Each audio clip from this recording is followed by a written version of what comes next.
Bonsoir à toutes et à tous, très heureux de vous retrouver en ce lundi soir pour un nouveau numéro de 85 chrono, premier numéro de l'année, l'occasion donc de vous souhaiter une très belle année 2025, une année qui sera forcément marquée par les arrivées du Vendée Globe, mais aussi par tout un tas d'autres grands événements. 2025 promet d'être riche en émotions sportives, je vous le garantis. Sans plus attendre, et bien place à ce soir et à ce qui vous attend tout au long de ces 20 prochaines minutes. Pour démarrer l'année, nous prendrons des nouvelles de la Roche-Vendée Basket. Après une première partie de saison délicate, les Tigresses ouvraient 2025 avec la réception de Lyon-Asvel. C'était hier après-midi aux Oudéry, rencontre à rebondissement.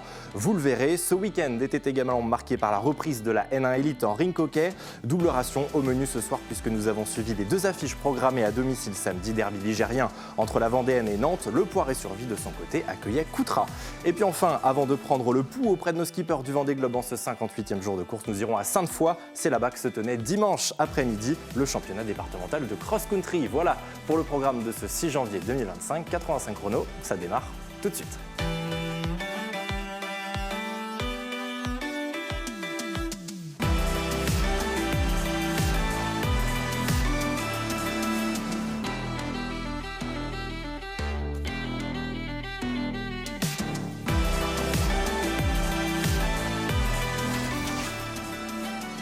Et pour les premières images de ce soir, direction tout d'abord les parquets de basket. 5 jours seulement après la Saint-Sylvestre et déjà la Roche-Vendée Basket retrouvait le chemin du championnat. Place désormais à la phase retour de la Wonder League pour cette première journée. Les Tigresses 11e et avant-dernière accueillaient Lyon-Asvel 6e au classement. Dans une salle des Oudéry bien garnie, Lyonnaise et Lyonnaise offrent un premier quart-temps très ouvert et prolifique. Les deux formations sont proches, l'intensité est de mise et c'est le collectif vendéen qui va prendre les devants. À l'issue des 10 premières minutes, le RVBC mène alors 28-24. Dans le deuxième quart-temps, le RVBC accentue quelque peu son avance et pointe à plus 6 avant de subir un gros coup d'arrêt. En manque d'adresse et après plusieurs fautes, La Roche voit l'Asvel inscrire 12 points d'une traite et donc désormais prendre les devants. Menée 39-45, La Roche peut compter sur son ailière Jade Phillips, meilleure marqueuse dimanche après-midi avec 23 points. Grâce à un ultime shoot primé, l'américaine permet aux Tigresses de revenir à -3 à la pause. Lyon mène alors 45-42. Dans le second acte, l'Asvel continue d'imprimer le rythme de la fin de première et repasse rapidement à plus 10. Une nouvelle fois portée par sa paire américaine, Phillips McCarthy-Williams, le RVBC revient à hauteur des Lyonnaises. En fin de troisième quart-temps, 57 partout, un final qui s'annonce exaltant. Et sur leur bonne dynamique, les Vendéennes continuent de faire mal aux visiteuses qui raccrochent tout de même le wagon. 17 points pour Francesca Passa, l'italienne qui fait mal à la défense lyonnaise. 75 partout à 30 secondes de la fin. Et l'issue va sourire aux Lyonnaises grâce à un ultime shoot à 2 points de sa capitaine Sarah Ousfar et un lancer franc converti par Brooke McCarthy-Williams. La Roche l'emporte. Victoire 78-76. Il y avait forcément beaucoup de soulagement et de la satisfaction dans l'analyse de Manu Body. Je vous propose de l'écouter. Les deux coachs répondaient aux questions de Dorian Boulzenek. Démarrer l'année 2025 par un match comme ça et une victoire, c'était super important. On avait très très bien terminé à Basketland, mais on était sur une très mauvaise pente. Et il fallait qu'on se relève, et on se relève vraiment d'une belle manière ce soir. Donc ces matchs-là sont des matchs références dans une saison. Donc voilà, ça va booster le groupe et ça va faire du bien à tout le monde, quoi. On a des hauts et des bas depuis le début de saison, mais là, on sentait que le groupe, après la trêve, il était revenu avec des vraies intentions. Je trouve qu'on a vraiment bataillé et bien préparé le match cette semaine. Et voilà, c'est de bon augure pour la suite, parce que ces phases-là où tu es récompensé par une victoire avec un bon match, avec la manière, ça laisse présager une bonne continuité derrière. Donc maintenant, ce qu'il faut, c'est, on n'a jamais fait. Bon, on a 3 victoires, mais on n'a jamais fait 2 d'affilée. Donc il faut absolument qu'on arrive à aller concrétiser ça et aller faire un exploit à Angers le week-end prochain. Ouais, il y a, je pense, Jade qui sort le gros match, et puis Sarah Ousfar. Et quand à mettre les gros tirs et qu'à zarogue un petit peu la foule, c'est fantastique, parce que tu t'aperçois que les Oudéry reviennent comme aux plus belles années. Et moi, ça me donne des frissons, tu vois. Donc de voir la salle comme ça, qui finit comme ça ce soir, c'est juste magique, quoi. Non, pour moi, on fait des erreurs bêtes. En fait, le problème, c'est que début du match, on se fait trouver dans les duels. Donc forcément, on est obligé de chercher quelque chose d'autre, puisqu'on encaisse 42 points en première mi-temps en étant... on défend pas. On défend pas, donc forcément, après, derrière, tout est plus compliqué. On peut essayer ce qu'on veut. Indiv, zone presse. On défend pas, donc forcément, on les laisse, elles, prendre de la confiance. On les laisse aller sur la ligne des lancers francs. On les laisse prendre quelques rebonds off. Et voilà. 2025 s'ouvre donc de la meilleure des manières pour le RVBC après 3 défaites consécutives et une phase allée délicate. La Roche Vendée Basket renoue avec la victoire et gagne un rang. Et bien les Tigresses gagnent un rang 10e à égalité de points avec Landerneau à une longueur de Villeneuve d'Ascq 9e. Les joueuses de Manu Body tenteront de confirmer ce succès dès dimanche sur le parquet d'Angers pour peut-être, vous l'avez entendu, bien les décrocher une 2e victoire consécutive en Wonder League, ce qui serait une première cette saison. Et puis chez les garçons en National 1 masculine, la reprise attendra encore un peu. Pas de rencontre en championnat ce week-end. En revanche, le Vendée Challant Basket disputait samedi soir salle Michel Vrignon un match de préparation face à Niort, formation de National 2 pour cette remise en jambe. Après les fêtes, les hommes de Sébastien Lambert se sont imposés 94-67. Place désormais à la reprise de la N1. Ce sera demain soir, mardi à l'extérieur face au Pôle France pour Challant. Les Sablés des Sables Vendée Basket iront eux de leur côté affronter Toulouse, recevront plutôt Toulouse, salle Beau Séjour. Et puis le gros événement à ne pas manquer de cette fin de semaine sur TV Vendée, c'est bien sûr le derby vendéen Challant. Les Sables d'Olonne, match programmé samedi soir, salle Michel Vrignon, une affiche que vous pourrez suivre en direct et en intégralité sur TV Vendée et les réseaux sociaux de la chaîne à partir donc de 20h30 samedi soir. Sur les terrains de football, à présent, plusieurs rencontres en retard avaient lieu ce week-end avant que les championnats amateurs ne reprennent dès vendredi soir. C'était le cas en National 2 dans le groupe B, groupe qui concerne, vous le savez, 3 clubs vendéens. 2 rencontres se disputaient samedi. Locminé est allé l'emporter 2-1 face à Bordeaux. Victoire 2-1 de Saint-Brieuc face à Bourges. Côté vendéen, la reprise, c'est pour ce week-end. Samedi, les Herbretais 7e accueilleront Saumur. Le Poiré-sur-Vie jouera face à Dinan-Léon. Et puis en ouverture de cette 15e journée de N2 vendredi soir, la Roche VF 14e recevra Avranches. La Roche VF, justement mal embarquée en championnat et actuel relégable, a décidé de se renforcer pour la seconde partie de saison. Pendant la trêve, le club lyonnais a annoncé l'arrivée de 2 nouvelles recrues sur le plan offensif, Esteban Gonçalves et Théo Motmora, le premier à gauche. Esteban Gonçalves, âgé de 25 ans, formé à l'OM, arrive du Puy Foot 43, club de N2. Le second à droite, Théo Motmora, 22 ans, débarque lui du Paris 13 Atlético. Tous les deux tenteront de redonner des couleurs à l'attaque lyonnaise, deuxième moins bonne attaque de son groupe. À noter enfin que la reprise du championnat se fera sans Anthony Civet côté La Roche. Après seulement une demi-saison en Vendée, le défenseur central de La Roche VF s'est engagé avec Fréjus Saint-Raphaël. Allez, je vous propose à présent d'ouvrir la page Rink Hockey de ce soir. Après le départ de 2 de ses joueurs cadres et de son entraîneur, Marc Salikrust, c'est un nouveau chapitre qui s'ouvre pour la Vendéenne pour la première rencontre de N1 Elite en 2025. Et avec son nouveau coach, le Portugais Nuno Domingues, la formation lyonnaise recevait Nantes samedi soir à l'Angelière. Et dans ce derby ligérien, ce sont les Rouges et Noirs qui prennent rapidement les devants à la 5e minute grâce à Antoine Thébault qui ouvre la marque. 4 minutes plus tard, les Lyonnais vont faire le break grâce au numéro 88 espagnol Manuel Mir. 2-0.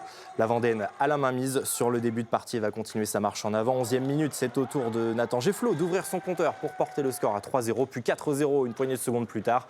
Antoine Thébault à la conclusion vient s'offrir un doublé devenu triplé dans la foulée, une nouvelle fois servi par Gefflot. Le Lyonnais porte le score à 5-0. L'addition commence à être salée pour la formation nantaise. Lanterne rouge du championnat, les visiteurs tentent de se montrer dangereux mais sans réussite. Les hommes en bleu peinent à trouver l'ouverture dans la défense vendéenne. Les joueurs de Nuno Domingues vont enfoncer encore un peu plus le clou avant la pause. La Vendéenne joue rapidement, remonte le terrain. Mir pour Thébault, 6-0 à la 18e, 6-1. Aussi, les Nantais auront ouvert leur compteur, mais un 7e but inscrit par la Vendéenne à la pause. L'équipe de Loire-Atlantique tente de faire meilleure figure dans le deuxième acte. 29e minute, Galota vient inscrire un 2e but pour les Nantais, mais implacable face au but. Antoine Thébault va venir s'offrir un sextuplé samedi soir. En contre-attaque, une 3e réalisation pour Nantes. Voilà, vous le voyez, une rencontre riche en buts et conclue par 2 dernières réalisations. Amaury Alanic pour La Roche, puis par Jesus Priego côté Nantes. La Vendéenne s'impose sans trembler. Victoire 9-4 face à son voisin nantais. Et première réussie, forcément, pour le nouvel entraîneur lusitanien. Thibaut Grasset l'a retrouvé en après-match. On l'écoute. Sim, penso que a chegada foi boa. Eu já tinha estado cá, conheço. Avant de signer à La Roche, j'étais déjà venu ici. Je connais bien le club ainsi que les joueurs. L'intégration a été très bonne au sein de l'équipe. L'objectif, c'est de toujours gagner, d'être le plus haut possible au classement. Je ne dis pas qu'on va être champion, mais l'ambition, c'est de toujours tout faire pour l'emporter. Je ne viens pas du Portugal pour autre chose que de gagner.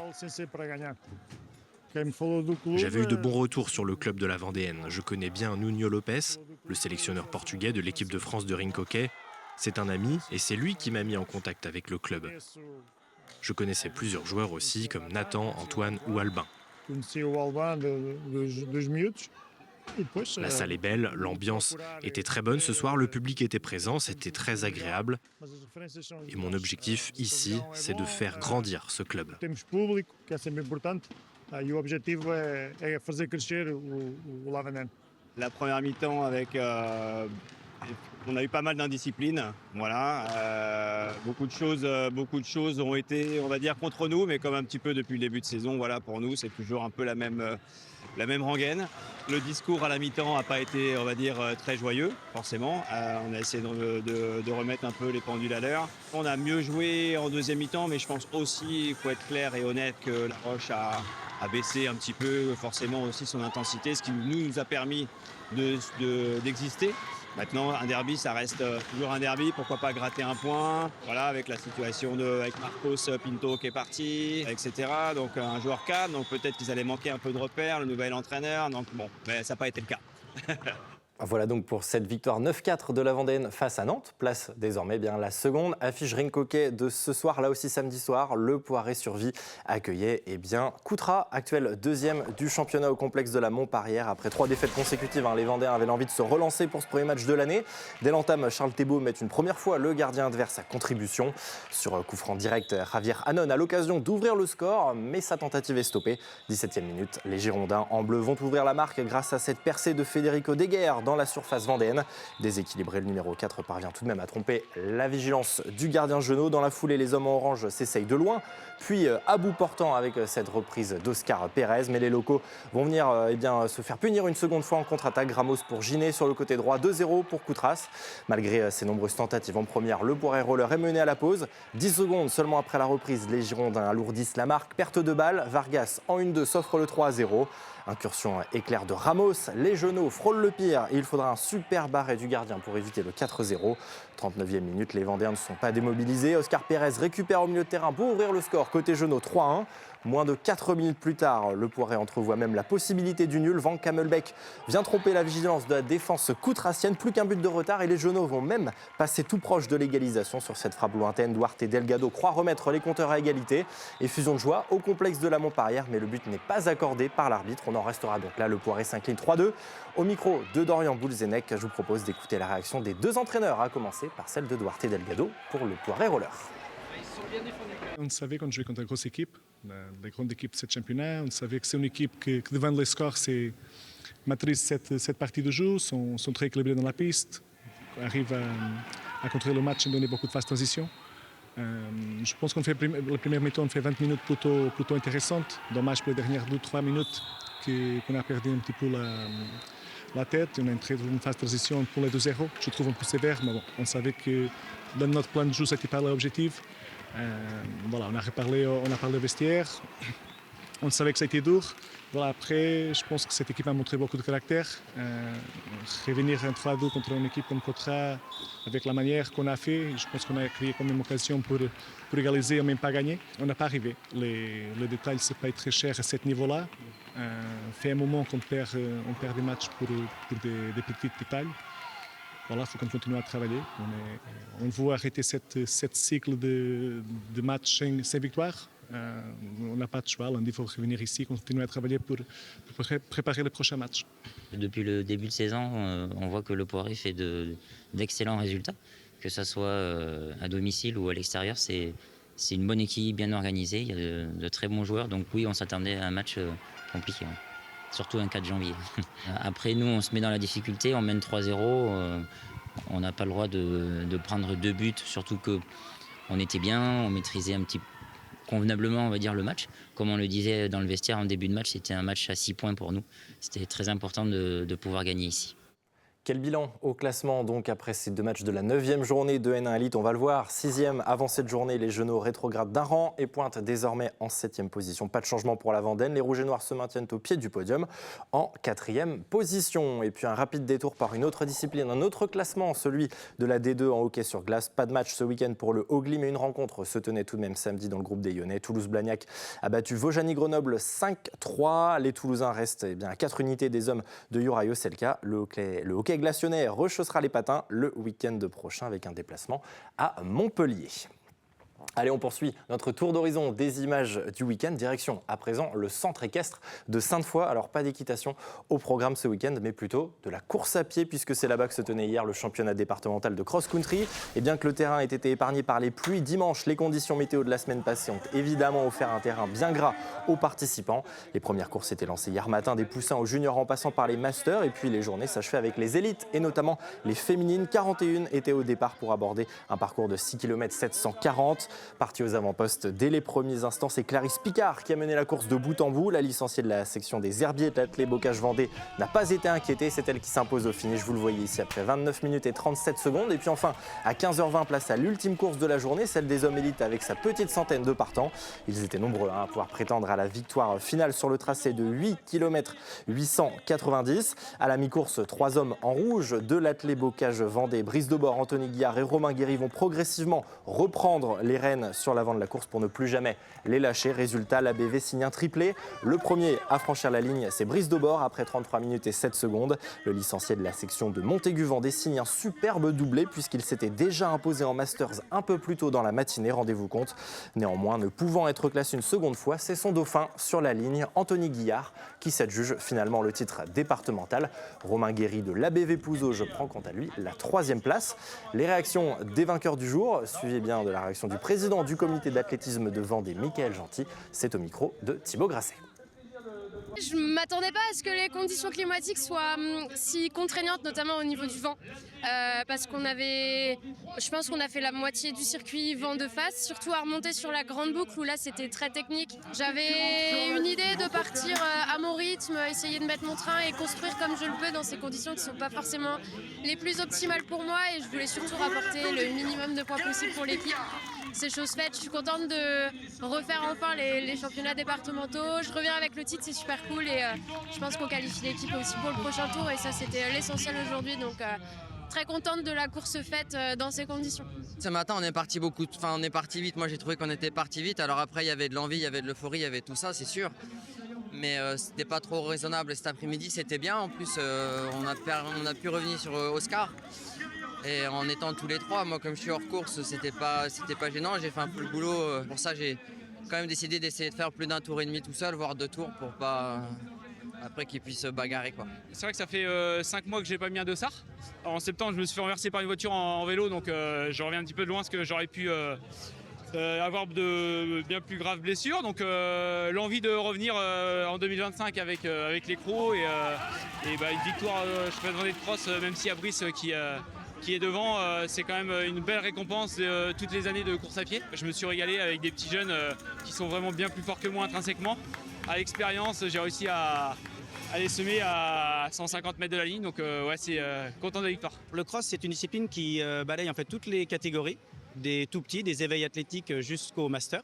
Donc on a un programme très chargé qui commence à 10h le matin et qui se termine là, à 17h. Voilà, et toutes les générations sont présentes. On a l'avantage, le comité de Vendée est un comité qui est assez divers par rapport à ses clubs. Donc il y a une émulation entre les différents clubs. Tout le monde aime bien se retrouver sur ces championnats-là. On a des clubs qui veulent organiser aussi, donc ils nous proposent des parcours comme celui-là qui était très sélectif, mais je pense que c'est ce qui plaît aussi dans cette discipline. Avant de se quitter, si vous le voulez bien, un petit point course, c'est bien sur le Vendée Globe, 58e jour en mer pour les 35 skippers toujours en lice dans cette 10e édition. Le week-end a été marqué par le retour dans l'hémisphère nord de la tête de la flotte, toujours occupée par Charlie Dalin. Le skipper de Massif comptait moins de 80 000 d'avance sur son poursuivant Johan Richaume, qui semblait lui aussi à son tour quitter la fameuse zone du poteau noir ce lundi. Selon les dernières estimations, tous les deux pourraient arriver au Sable d'Olonne la semaine prochaine entre le 14 et le 15 janvier. Bien malin, en revanche, celui qui dira et qui pourra affirmer avec certitude lequel d'entre eux pourra franchir la ligne d'arrivée en tête. Et puis hors course, l'autre information de ce lundi, c'est le retour en mer de Yannick Bestaven après son arrêt à Ushuaia. Le vainqueur de la précédente édition est reparti en mer pour tenter de rallier les Sables d'Olonne, donc hors course dans cette 10e édition. Voilà pour le tour de l'actualité sportive de ce lundi 6 janvier 2025, puisque le sport ne s'arrête jamais sur TV Vendée. Vous le savez, tous les soirs à partir de 18h15, vous retrouvez le journal du Vendée Globe, multi-rediffusé sur TV Vendée et sur les réseaux sociaux. Samedi soir, à ne pas manquer, le derby vendéen en basket entre Challans et les Sables d'Olonne. Et puis enfin, pour rappel, vous le savez, pas de 85 chrono le jeudi. On se retrouve donc lundi prochain avec plaisir. D'ici là, très belle fin de soirée à toutes et à tous et belle semaine sur TV Vendée.